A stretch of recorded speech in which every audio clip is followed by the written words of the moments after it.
Hello, dear viewers. I'm back with another episode of A Smarter Future for Britain.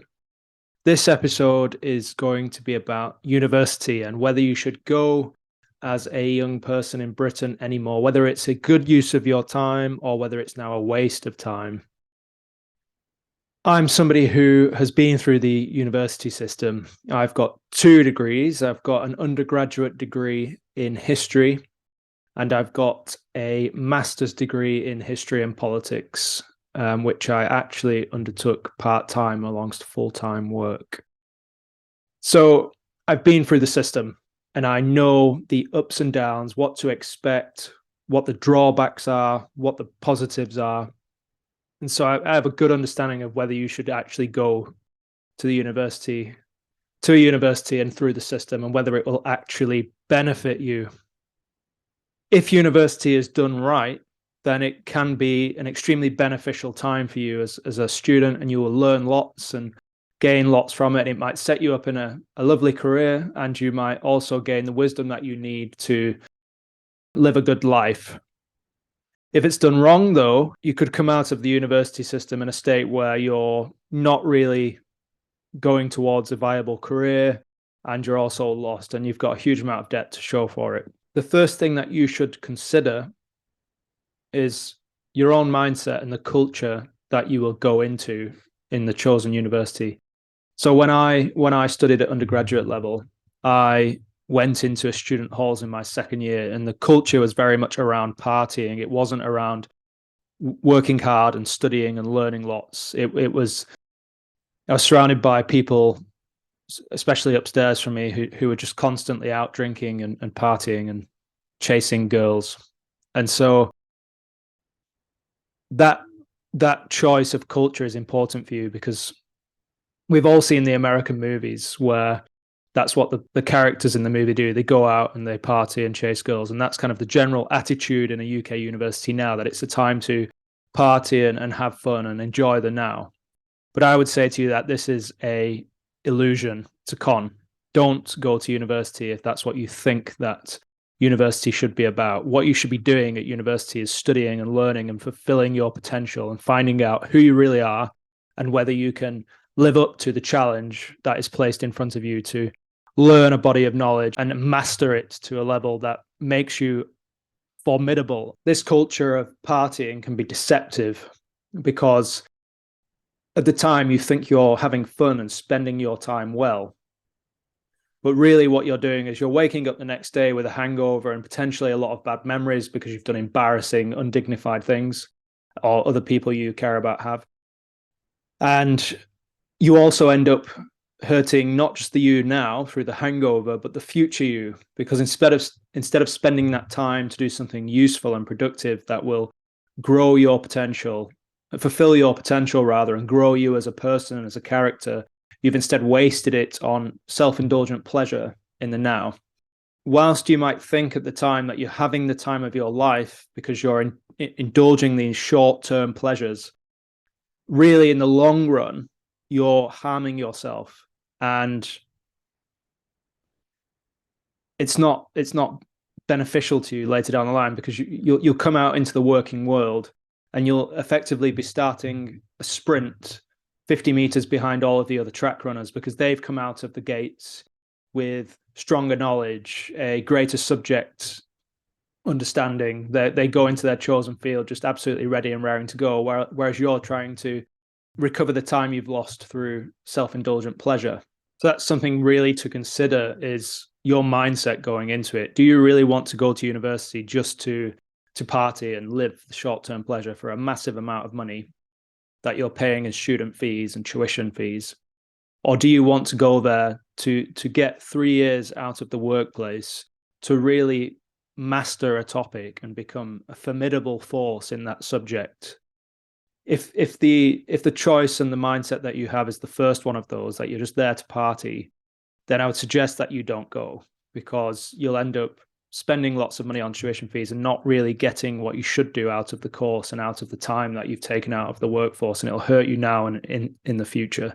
Because as well, during this time, if you're focused on partying, you'll probably come across people you think are friends who who want to do something similar. The friends that you meet during this time who are people who want to do this as well are likely not going to be people who you're friends with later on down the line, or who you can really rely on, because you're both making a friendship that is founded on the idea that you want to have short-term instantaneous pleasure, self-indulgent pleasures through drinking and partying. So the person that you're friends with, you don't really know them and their character. You're just both kind of together to pursue this poor end. When later on in life you move away from uni and you're all both in the working world and something's happening into you that's negative or that's difficult, you're not going to be able to rely on this person because you don't really know who they are. It's just a drinking buddy, really. So what you want to do is find people who similarly have an aim of cultivating good virtues, or having a genuine interest in the other person that you should have and they should have. And that's the basis to build a friendship on. And so if you can build friendships like that at university, they will probably last you a lifetime and be strong friendships that can be like a well that you can draw from when you need help in difficult times. So that's something else to consider before you make the choice to go to university is, are you going to use the time just to party? And then are the people you surround yourselves with going to be the same? And if they are, both of those things will not help you or benefit you in the short or the long run. Even in the short term, you might think you're going to party with them and have fun in the short term, but you'll probably end up going too far with partying, getting wildly drunk or intoxicated in other means, and you'll end up doing undignified things that you later regret in later life. So the friendships that you build during this time or you pursue, and the culture that you try to move into matters in your choice of whether to go to university. You should think about this deeply. In this country, we too often don't really give students and young people a good instruction to really think about the choices that they make for the future. People just kind of get herded off into the university pipeline. Really, they'd probably be better off not going, to be honest. And to add on to this, university and study can be an isolating time. If you're going to study and to learn, that can be isolating because you might spend lots of time on your own in a library researching something, or if you're in a practical setting in a workshop trying to build something alone. What I would say is that we're social animals and we need some kind of social community around us for support. Just social interaction. It's good for our being to speak to other people, and it's actually how we develop our potential. Like when you go out into a social setting and you speak to another person and you engage in a conversation, you're learning things as you do it, even if you don't realize, because you're forced to have to think about questions and responses and to speak and to formulate sentences that make sense to another person. And so you're kind of reciprocating in this conversation, but you're learning at the same time and growing your character and development. Socialization then is vastly important for our development to really live a fulfilled life at university and to keep you on a good track. What you'll want to do is try and build a community whilst you're there of people who have your interests at heart and you have their interests at heart, and you probably have a shared goal. There are institutions like this that exist in the adult world post-university as well, and have existed for 2,000 years in Western life, but that's as far as I'll go on that question. But the point remains. What I'm saying is that if you get socially isolated when you study, it can impact upon your mental health and your spirit as well. You'll find it more difficult to complete your studies and to do them, and not to get sidetracked by self-indulgent short-term pleasures because you're lonely, and loneliness isn't good for human beings. We need social interaction. It's part of who we are. So that's another thing to think about when you're choosing your university, is if you're going to go to university, are you going to be able to find groups and communities that help and support you and that you can be a part of and live a fulfilling life whilst you're also studying and learning and trying to fulfill your potential and really find out who you really are. Because ultimately, when you really think about it, what is the purpose of the university? Is it there so that you can party? No. It's there so that you get 3 years out of the workforce in the bridge gap between your early adulthood to progressing into your 20s so that you can learn and master a subject. You can go away and read the greatest minds in your field, their works, and you can read about what they discovered or what they thought and what they did.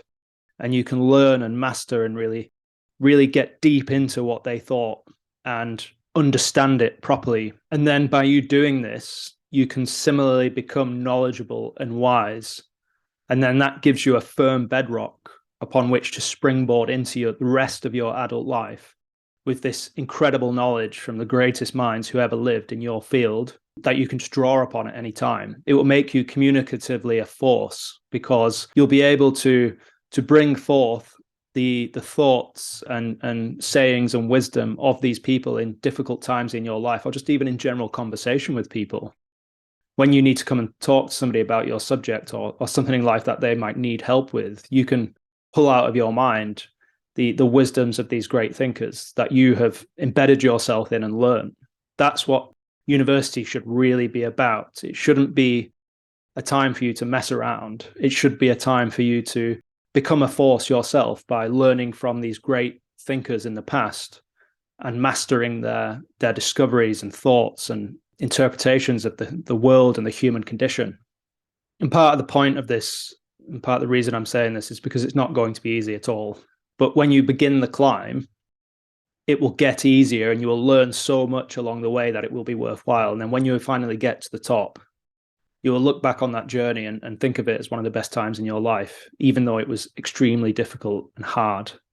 Because often in life, when we go through things that are difficult and when we try and push through regardless, it benefits us in the future. So obviously now universities are kind of moving away from this idea, and they're trying to make everything easier for the student, because the student is now paying money to them, so they've become like a customer. If you make everything too easy for people, they're not going to really learn anything, and they're not going to push themselves and see if they're really that capable academically. And you're not going to do it perfectly because it's impossible. You're going to suffer setbacks where you'll misuse a day, or you'll fall into some kind of pleasure seeking that isn't beneficial for you, and you'll know it. But you should get up and get back on track anyway, because it will be worthwhile in the end. It's not going to be easy. It's going to be difficult, and there's going to be setbacks and falls, but you can pick yourself up and go through to the end anyway, and it will still be worthwhile.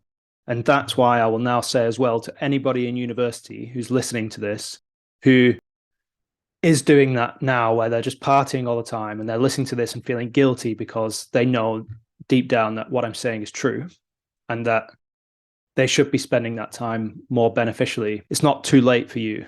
Even if you've just got a year left or 2 years, you can still knuckle down now and work hard to get a good grade and to make some use of the time. And then it will be a salvage process, which brings something good at the end of it. Right. So we've got to the stage of the episode where I've convinced you successfully that university isn't a time for partying, and you're now just in the mindset that you're going to crush it and you're going to go and master these subjects and become a force yourself. So how do you do that? Where do you begin? So for many subjects, the first year of a university course isn't graded.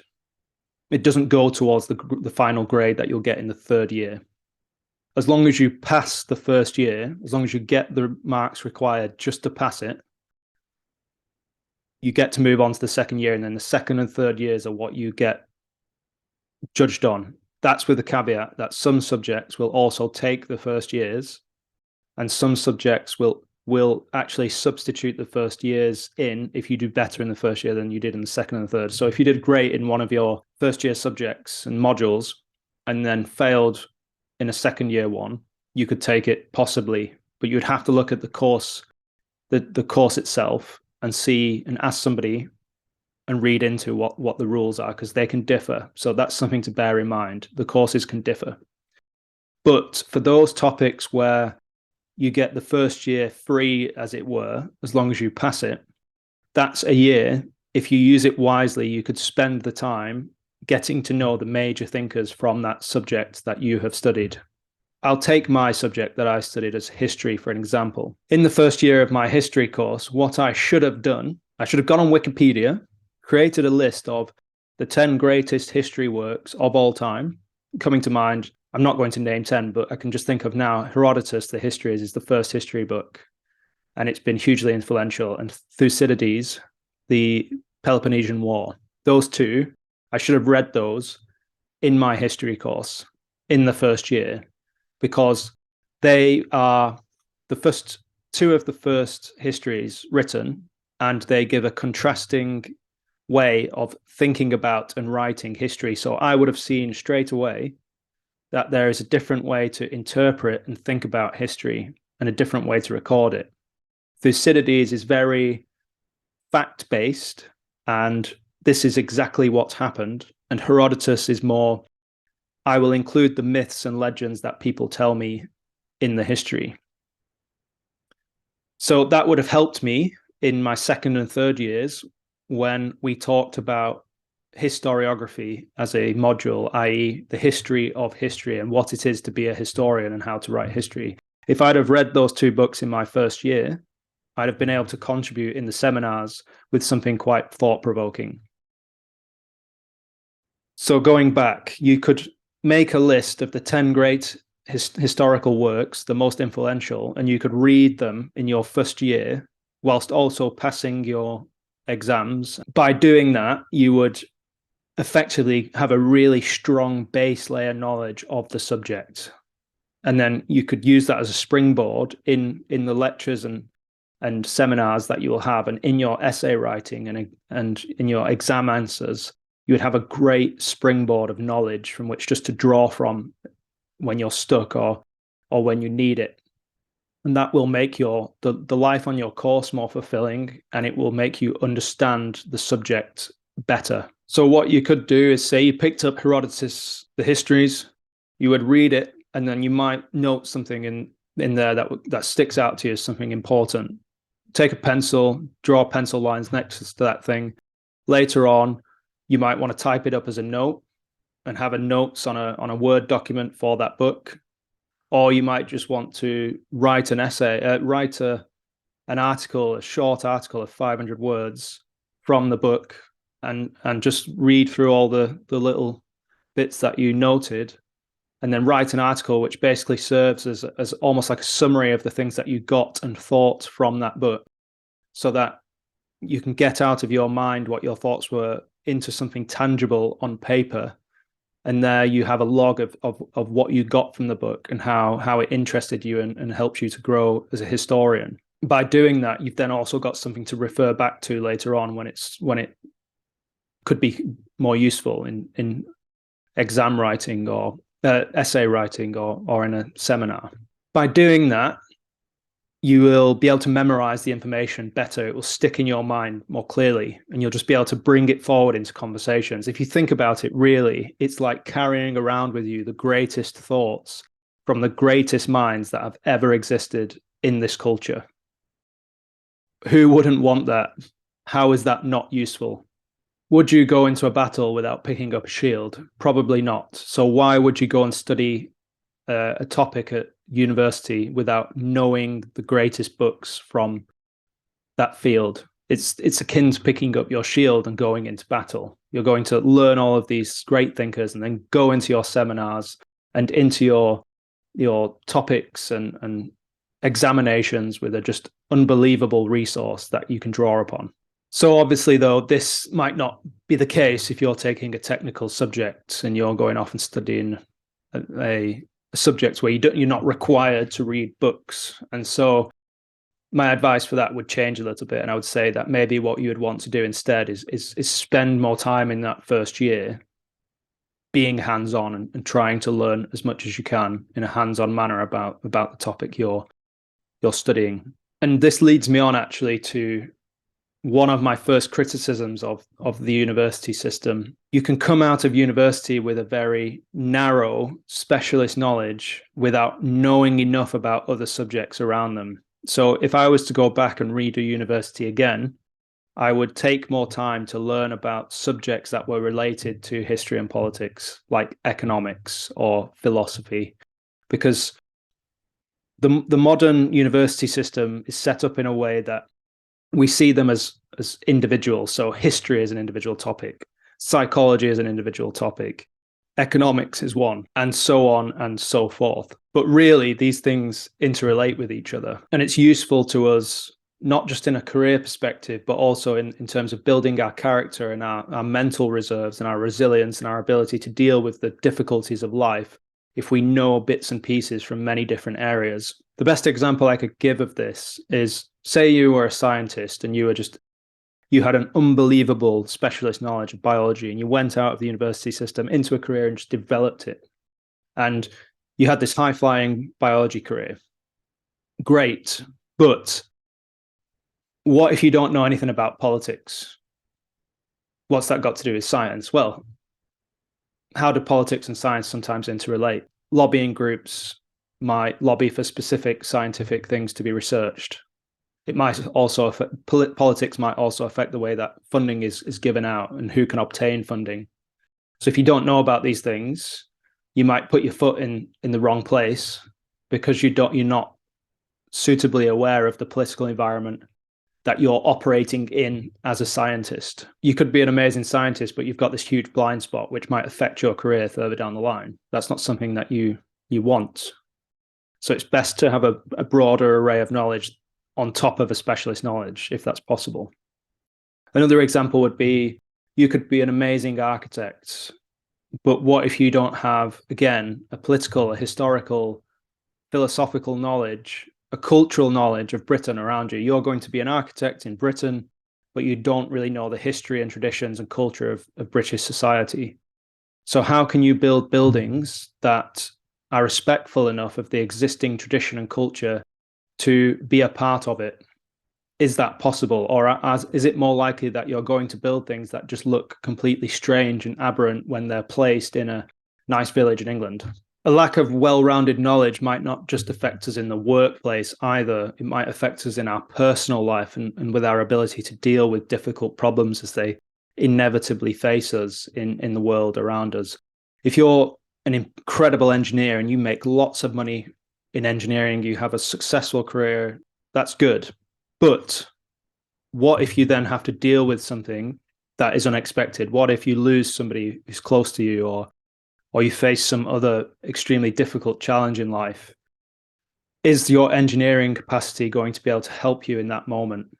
Probably not. What you're going to want in that time is the wisdom of religion or philosophy or the discussions on the human condition through poetry or writing, things that you can draw upon, knowledge and observations from people who've gone through things similar and given good strategies for dealing with them. You're going to want that so that you can also draw upon them to help you deal with this issue. Building character, building resilience as a trait and other virtues, and having a strong knowledge of these things like character and virtues is as beneficial to you in going out into life because of the inevitable dangers that you will face as having a rich career and loads of money. Because ultimately, that's just one part of the pie of life. It isn't the whole pie. And you need an array of assets to be able to deal with things. And that also extends to things like joy and awe. Is engineering going to give you satisfaction in life? It might give you workplace satisfaction, but when you need meaning around that in order to make your life feel worthwhile, are you going to get that from engineering as a subject? Again, probably not. So you need to cultivate these other areas of human thought and culture so that you can find the answers to higher questions such as, why are we here? And what is your purpose on this earth? And why are you doing all of these things anyway? And when it comes to things like joy and awe, maybe it's just that you will derive an amazing amount of joy from going and seeing a beautiful Renaissance painting, or walking around the British Museum and seeing Greek statues that inspire awe for a prior civilization that built beautiful things and had something to say about itself. Maybe that will fill you with awe and joy, and maybe you will see beauty in the world through doing things like this. I've known men and women who had extremely successful careers and they made a lot of money, but underneath their appearance to the outside world of splendor and riches, they were extremely unhappy and they had mental health problems and they had issues of an existential nature. They didn't know what they were doing with their lives or where it was all going. That's what I'm saying to you, is it's okay to pick a very narrow specialist subject in which you gain a lot of knowledge and there's a career at the end of it, like dentistry, for example. But you also need to know knowledge and wisdom about other areas of life that are going to be important to you that you might not even realize in some sense. And that's why things like poetry are valuable, even though, and philosophy as well, even though today just puts no value on them whatsoever. It's not true. It's an illusion. They're extremely valuable things. The end goal of learning at the end of the day is not just to make you rich. It's to give you a more rounded character and a greater appreciation of life, and to be able to live a good life towards the highest possible aim. Our university should not just be about learning the subject matter. It should also be about developing people to have good character and good virtues so that they can be effective citizens in our society, so that our society is stronger. And I think learning should be something that continues outside of university. I don't think you should stop as soon as you've graduated. I don't think you should just put down the books and just never pick them up again. I think that we should all be trying to learn constantly throughout our lives, because there's many things that we need to know and deal with in our lives. Financial worries, spiritual worries, problems we're faced on a day-to-day basis, how to get better at leadership, how to deal with our job. Even some jobs require just constant learning about them, because there's always new innovations coming in and new ways of doing things. So learning should be something that we do all the time. The only problem is that when you've done a 10-hour shift as a physiotherapist and you've not had much of a break because the NHS is struggling and you're understaffed, and then you come home and you're absolutely tired because you've put your effort in to treat all of these different patients, it's then difficult to sit down at the end of that day, after you've made your tea and sorted yourself out, to then sit and seriously read and understand Plato's Republic, for example. Even though Plato's Republic is an amazing book that gives you a lot of things to think about philosophically, it's going to be difficult to read it and understand it at the end of a busy day working on a physio ward. That's not the most appropriate time, probably, to read Plato's Republic. It's not impossible, but it would have been better if you'd have read that book earlier, so that the thoughts from Plato might have benefited your life sooner and helped you to think about society and morality in a way that engages you at a younger age, so that you can then draw back upon those lessons later on. What if you've done the opposite? What if you've chosen a subject like sociology, where there isn't really a specialism, it's just the topic of sociology, and once you've come out of a sociology degree, there isn't necessarily just a sociologist job that is widely available. There are sociology jobs, but they're probably very few, and there's probably hundreds of thousands of people who graduate with sociology degrees every year, all across the Western world. What you will probably end up doing is you'll probably find a job in the working world, but it's probably not going to be one that is specialized. You're probably going to have to start at the bottom in some kind of administration role, or at the bottom of any kind of career path generally, and then work your way up. And it's going to be irrespective of whether you have a degree or not. That's what I'm going to move on to next, actually, is one of the pitfalls of doing one of the humanities as a topic is the lack of a straight line from study to job. If I return to history as my example, because I studied history, there are only a few history professor jobs in the UK in comparison to the amount of people who graduate with history degrees every year. So naturally, what this creates is a scenario where there are many people who would want that kind of job, and there are only few roles to be taken at the end of the day. So what will by necessity happen is the most exceptional and the best connected of people will rise to the top and get into those jobs, and everyone else won't be able to become a historian. So they'll then be faced with the question of, well, what do I do now as a career? So that's one of the potential problems, is when you go to study something like history, there might not be a definitive job at the end of it. The question I would then put to you is, do you really need to go and study history at a university? Could you not just study history in your spare time? And like I said before, when you're starting a course and you put together 10 books of the most exceptional histories ever written. Could you not just do that in your spare time and not study history itself? Go straight into a job, learn through this job, whatever it is. Say you become an apprentice bricklayer, and you're learning through this job, and then in your spare time you're just reading history books because that's what you enjoy. Would that not be a wiser course than spending close to £50,000 or whatever it is now on fees to spend 3 years studying a topic that you then come out with and have no way into the workforce? Meanwhile, the apprentice is now a qualified bricklayer. I say this, though, not to pour scorn upon history as a topic. I think history is incredibly valuable. Again, like I've said before, with poetry and philosophy, they're kind of topics now that people look down upon and kind of sneer at because they don't have this definitive career at the end of them. But history is unbelievably important. If you don't know the history of your country, then how can you really ground yourself in where you are? How can you understand where you are so you know where to go next?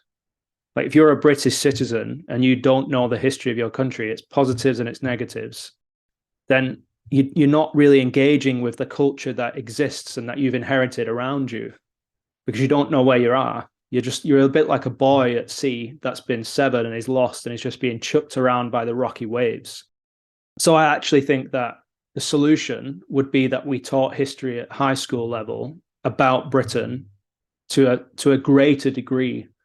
I think that we should give students an exceptional foundation in British history at British schools so that they can go into British society ready to be citizens who know where they are and they know the history of their country and they're ready to contribute to its future. If we had this scenario where you did become an apprentice bricklayer or an apprentice electrician, and then in your spare time you read 10 or 20 of the greatest history books ever written, and you spent, say, £5 to £10 on each one of those books, so it's maybe a couple of £100 in total.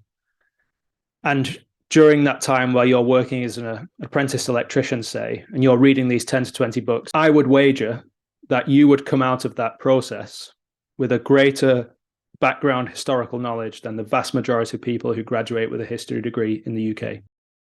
The difference is you wouldn't have spent upwards to £50,000 for the privilege. You would have spent £100 to £200 on book fees.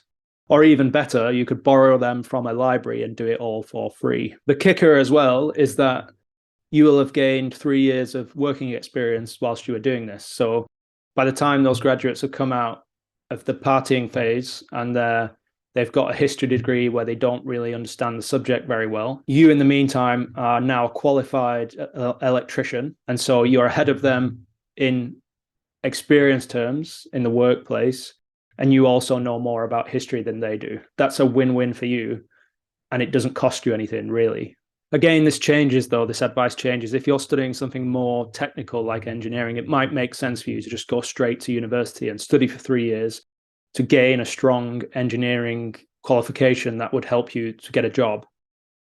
So again, it depends on the subject, really. You have to weigh up these different subjects and decide whether actually going to university would benefit you in terms of finding a defined career path. If you decide that you can get an engineering job at 18, somehow like an apprentice or something similar, and you don't need a degree to do it, then great, go and do that. And then maybe in years to come, you can get a degree on top to benefit your existing experience.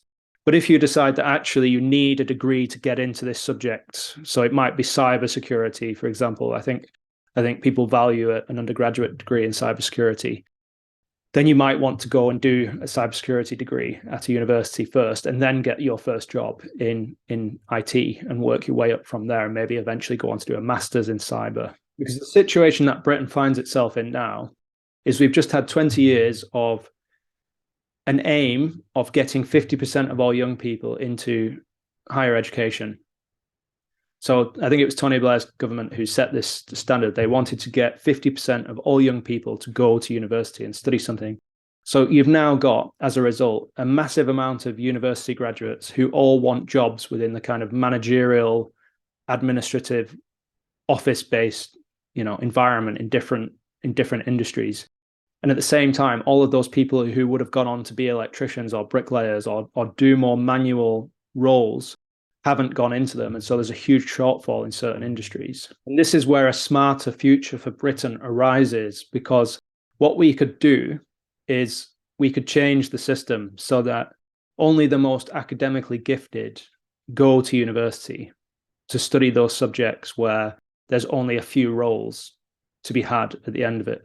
And everybody else who is maybe academically gifted or not might instead go into roles that are challenging and rewarding from an earlier age, so that they can really learn that area, so that by the time they're 25, 30, they're effectively skilled and talented individuals within that area. And in the spare time, actually, they can go and read these topics that they would have studied at university and learn more. So you would end up with a highly skilled and highly educated populace without them having to go to university.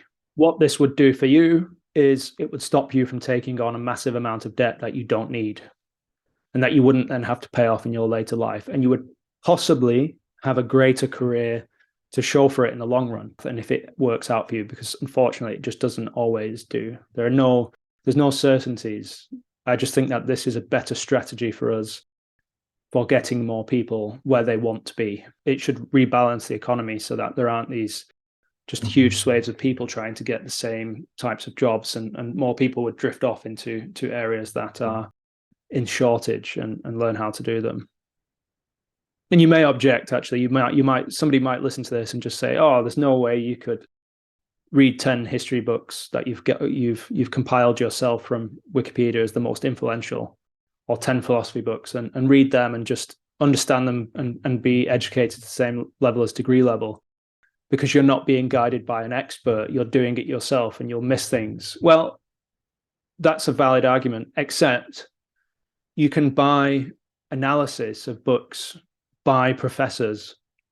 So I could go away and read Plato's Republic, and I could also buy one of the top professors in Platonic studies and read his interpretation and evaluation of Plato's Republic alongside reading that work.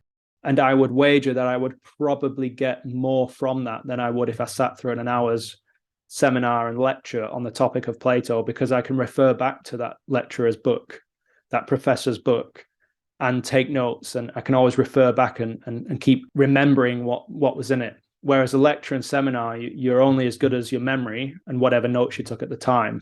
You can't go back to that lecture or that seminar and sit through it again and again, but you can read a professor's probably life study in a book about something like Plato's Republic. So if you really wanted to take it further, you could get 10 history books and then a 10 analysis of those books by different professors. This kind of leads me on to my final point and criticism, actually, of the university system, is that what this all really stems from is the university is no longer there to help you to master a subject. You're not there to become a historian when you study history.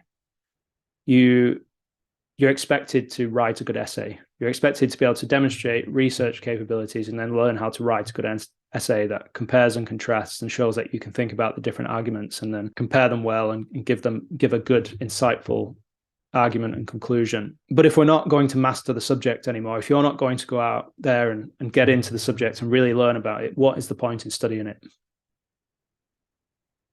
You don't go to university just to learn how to write an essay or to research. You're going to learn about history and to really get deep into the subject and learn everything there is to know about history and become somebody who is a historical, force.